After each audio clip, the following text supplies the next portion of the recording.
Hello മാന്യരെ, വ്യാപാരികളും നിക്ഷേപകരും. വിവരവും വിശകലന സേവനവും നിങ്ങളോടൊപ്പമുണ്ട്. കമ്പനിയെക്കുറിച്ചുള്ള സംഗ്രഹ വിവരങ്ങളിൽ നിന്ന് നമുക്ക് ആരംഭിക്കാം. ആവശ്യമെങ്കിൽ നിങ്ങൾക്ക് വീഡിയോ താൽക്കാലികമായി നിർത്താം. നിങ്ങൾക്ക് കമ്പനിയുടെ എല്ലാ പാരാമീറ്ററുകളും വിശദമായി പഠിക്കാം. ഇപ്പോൾ നമ്മൾ കോർപ്പറേഷന്റെ പ്രധാന സൂചകങ്ങൾ നോക്കും.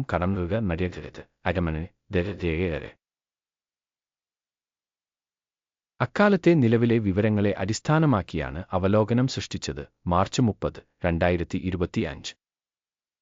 വർഗീകരണം അനുസരിച്ച് കേരള സംഘടന കമ്മ്യൂണിസ്റ്റ് ഉപവിഭാഗത്തിൽപ്പെടുന്നു.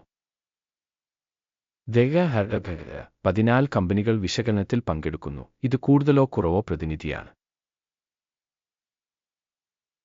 വീഡിയോയുടെ അവസാനം നമുക്ക് ഓർഡർ ടേബിൾ കാണാം. പഠിച്ചുകൊണ്ടിരിക്കുന്ന കമ്പനിയുടെ ആകെ ഫലം 10 പോയിന്റിൽ 5.5. ഉപവിഭാഗത്തിന്റെ ശരാശരി സ്കോർ 5 പോയിന്റാണ്. നിങ്ങൾ വളരെ വിശാലമായി നോക്കുകയാണെങ്കിൽ സ്റ്റോക്ക് മാർക്കറ്റിനുള്ളിൽ തന്നെ മാർക്കറ്റിന്റെ മൊത്തത്തിലുള്ള ശരാശരി ഫലം 1.9 പോയിന്റാണെന്ന് നമുക്ക് ശ്രദ്ധിക്കാം. സ്കോറിനെതിരെ 5.5 പോയിന്റ് കമ്മ്യൂണിസ്റ്റ് കമ്പനിയുടെ ഓഹരി വിലയുടെ ചലനാത്മക താരതമ്യം ചെയ്യുന്നു. കമ്മ്യൂണിസ്റ്റ് ഉപവിഭാഗം കമ്പനികളും 12 മാസത്തിലേറെയായി കമ്പനിയുടെ ഓഹരികൾ ഞങ്ങൾ കാണും. കമ്മ്യൂണിസ്റ്റ് -10.2% ചലനാത്മക കാണിച്ചു. ഉപവിഭാഗത്തിലെ വില വ്യതിയാനങ്ങൾക്കെതിരെ -1%. ഇത് കൃത്യമായി ഒന്നും പറയുന്നില്ല, പക്ഷേ ഈ വസ്തുത നാം മനസ്സിൽ സൂക്ഷിക്കണം.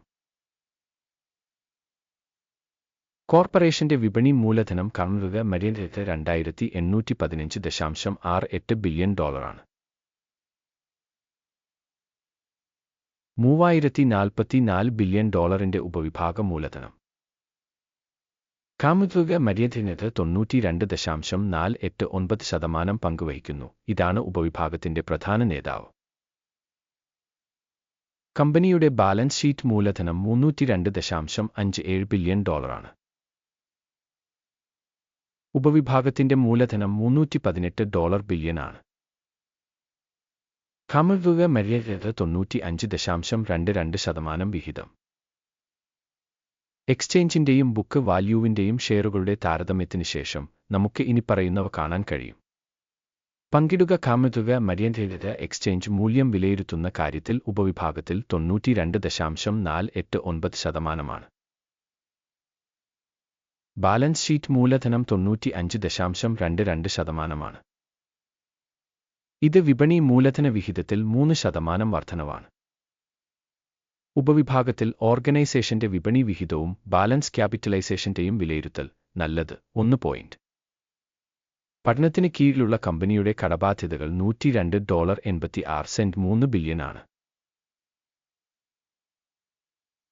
ബുക്ക് ക്യാപിറ്റലൈസേഷന്റെ കടം കമ്പനിയുടെ മൂലധനത്തിന്റെ 34% പ്രതിനിധീകരിക്കുന്നു. കമ്പനിയുടെ സാമ്പത്തിക ബാധ്യതകളുടെ ഫലം നല്ലത് 1 പോയിന്റ്. കമ്പനിയുടെ വിപണി മൂല്യത്തിന്റെ ബാലൻസ് അതിന്റെ ലാഭം 30.4 ആണ്. ഉപവിഭാഗ ശരാശരി 32 ആണ്. ഇത് ഉപവിഭാഗ ശരാശരിയേക്കാൾ 5% കുറവാണ്. ഉപവിഭാഗത്തിലെ കമ്പനികളുമായി താരതമ്യപ്പെടുത്തുമ്പോൾ ലാഭസൂചകങ്ങളിലേക്കുള്ള ഓഹരി വിപണി മൂല്യം വിലയിരുത്തൽ നല്ലത് 1 പോയിന്റ്. കഴിഞ്ഞ 12 മാസത്തെ ലാഭം $92,740 മില്യൺ ഡോളറാണ്.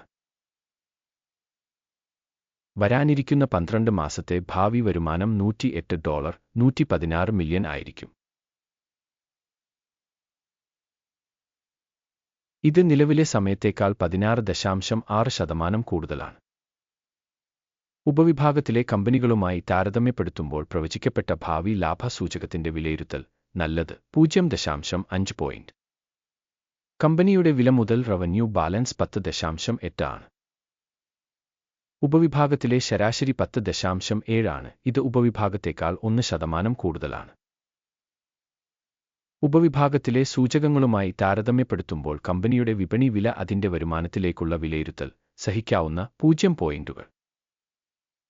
കഴിഞ്ഞ 12 മാസത്തെ വരുമാനം $261,770 ആണ്.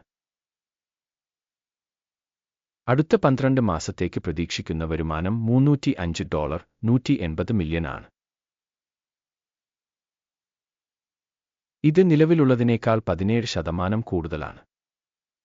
ഉപവിഭാഗത്തിലെ സൂചകങ്ങളുമായി താരതമ്യപ്പെടുത്തുമ്പോൾ ഭാവിയിലെ വിൽപ്പന സൂചകത്തിന്റെ വിലയിരുത്തൽ നല്ലത് 0.5 പോയിന്റ്.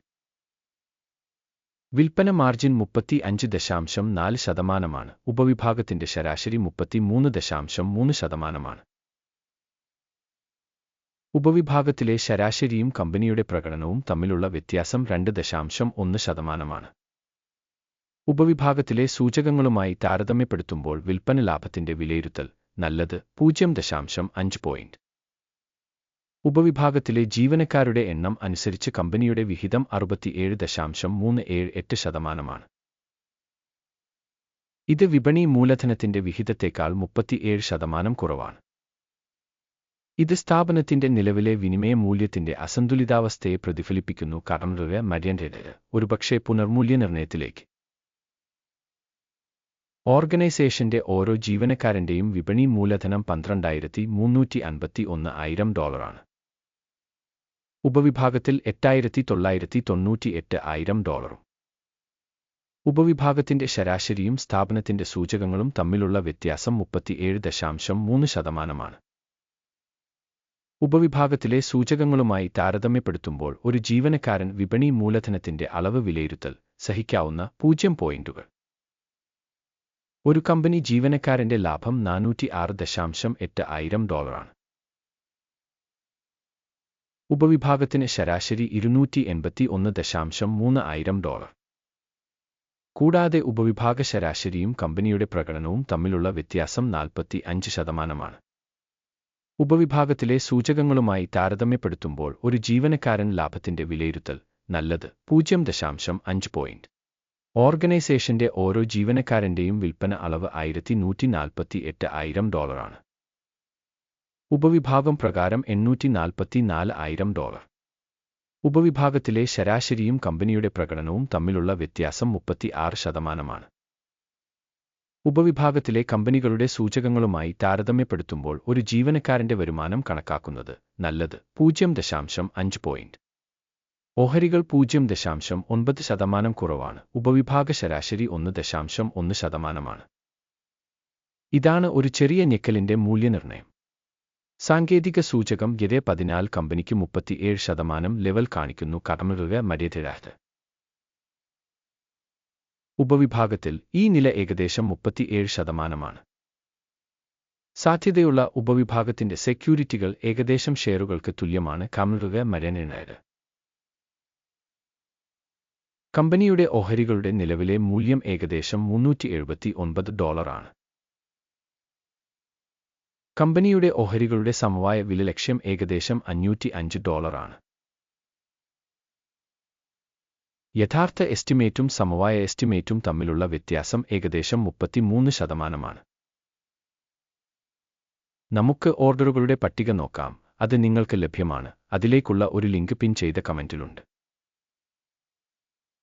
സ്റ്റോക്ക് മൂല്യനിർണ്ണയ വിവര സംവിധാനത്തിന്റെ ഈ സീസണിലെ തീരുമാനങ്ങളിൽ എല്ലാം ഓർഡർ ടേബിളിൽ അടങ്ങിയിരിക്കുന്നു. കഴലത് ഓർഡർ ടേബിളിലേക്കുള്ള ആക്സസ് സൗജന്യവും തുറന്നതുമാണ്. പിൻ ചെയ്ത കമന്റിലെ ലിങ്ക്. കമ്പനിയുടെ ഓഹരികളുടെ വിശകലനത്തിന്റെ ഫലമായി മരിനായത് ഓഹരി മൂല്യനിർണ്ണയ വിവര സംവിധാനം കഴലത് ഇനിപ്പറയുന്ന തീരുമാനം എടുക്കുന്നു. ഈ വീഡിയോ ഒരു അവലോകനമായതിനാൽ ഓർഡർ തുറക്കരുത്. ഈ വീഡിയോ കാണുന്നതിനും സഹായ സംവിധാനം ഉപയോഗിച്ചതിനും പ്രേക്ഷകർക്ക് വളരെ നന്ദി. കഴലത്.